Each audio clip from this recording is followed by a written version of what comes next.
Very, very good morning. It's Friday morning, first Friday of the year, and that reminds me, got to go over the Friday thing with everybody.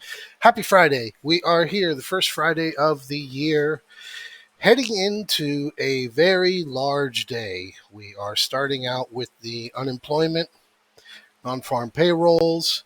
10 o'clock, we get services PMI, factory orders, and then from lunch on, we start getting Fed speakers yet again.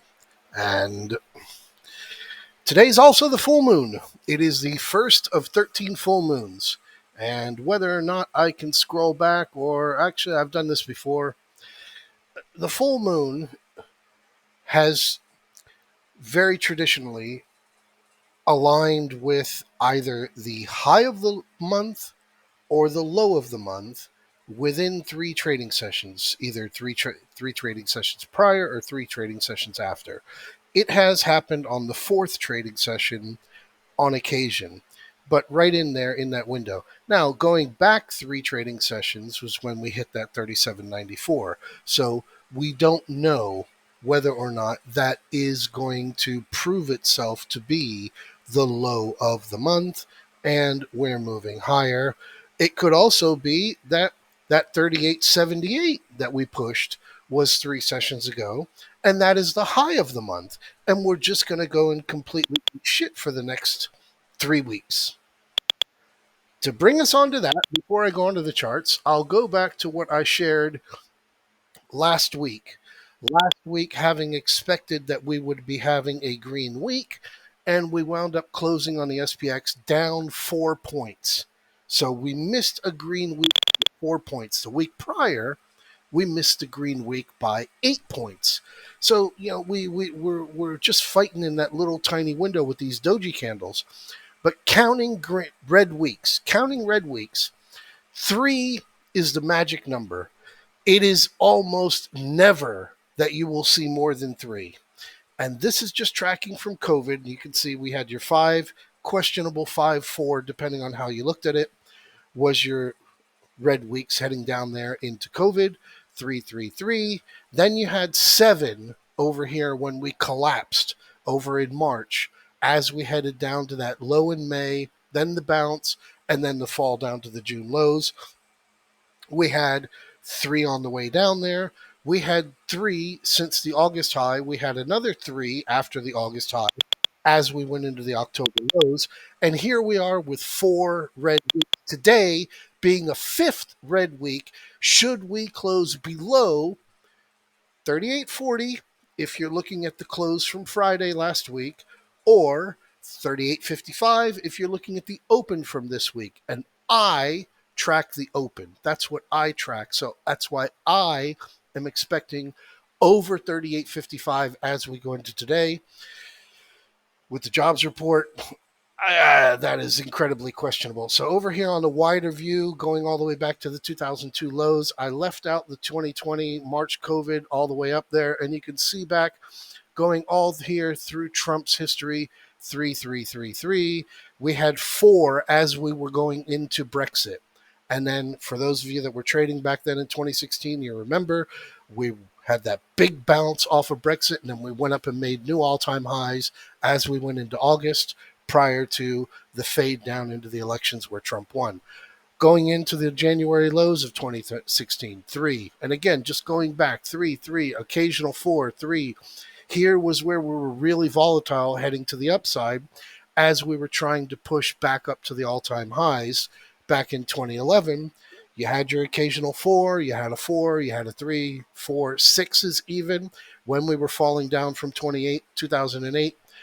But the end result always came back to the same line. And the same line I'll show you here in a second. Zooming in, since December 16th, after we fell out of the 3900s on the SPX, you see here your point of control right there at 38.60.57. You've got your lower, you've got your higher, and we are right now pushed right on that lower point of control level. right on that lower area with the point of control back up here at 3860, which would be about 30 points higher. And then you've got your upper range where you've got your resistance level that's right up there at 3878. And that's how we've been here for 3 weeks now. So again, with the 50-day crossing above the 100-day moving average, the 100-day moving average moving down up here on the S&P futures up at 3900, which would be right around the highs of the week.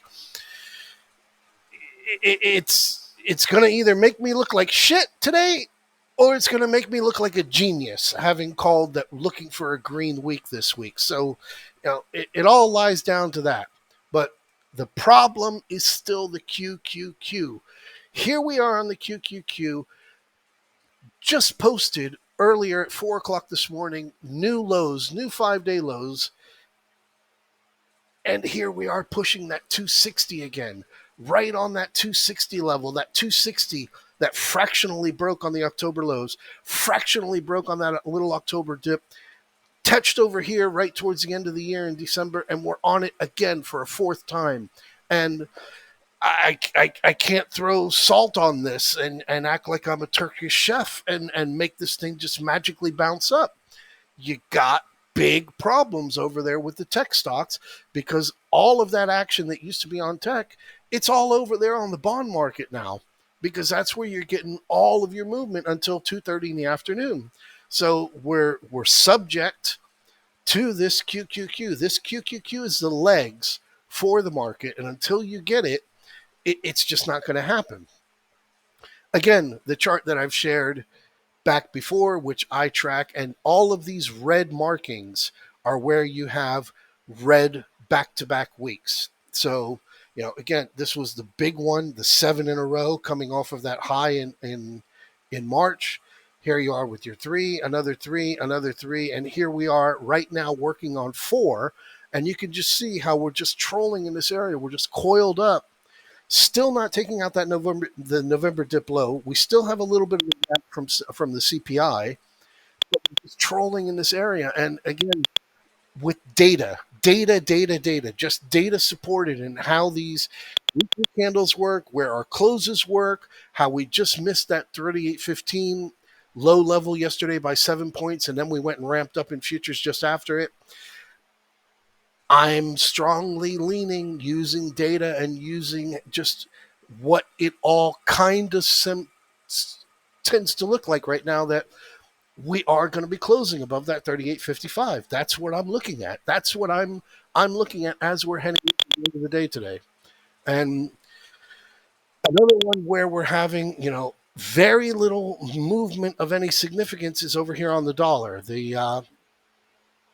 was the FOMC meeting. We've come down to that 103.40 and hit it perfectly. Now we've got a little ABC move up to the upside, nearing this resistance level right here, right at 105.50, 105.60. But again, with the dollar being strong, you look back, right, and how everybody's talking about, oh yeah, but the dollar's strong. Look, the dollar's been strong since the beginning of 2021.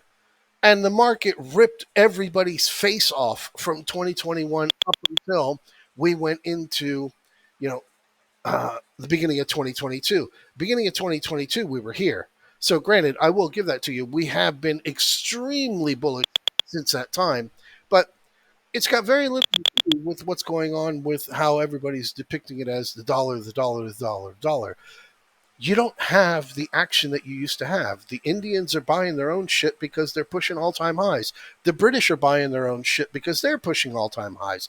The Germans are buying their own shit because they're recovering a lot faster than anyone else compared to us, pushing back into their 10% from their all-time highs level.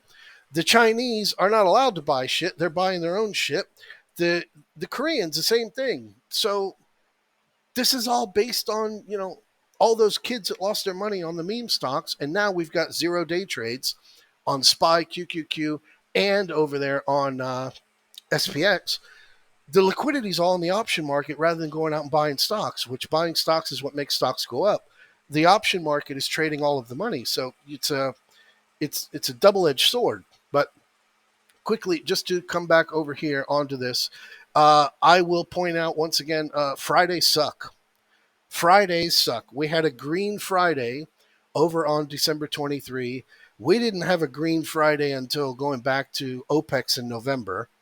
We had another one. Actually, we had 4 or 5 in a row back then in November, coming off of that October low.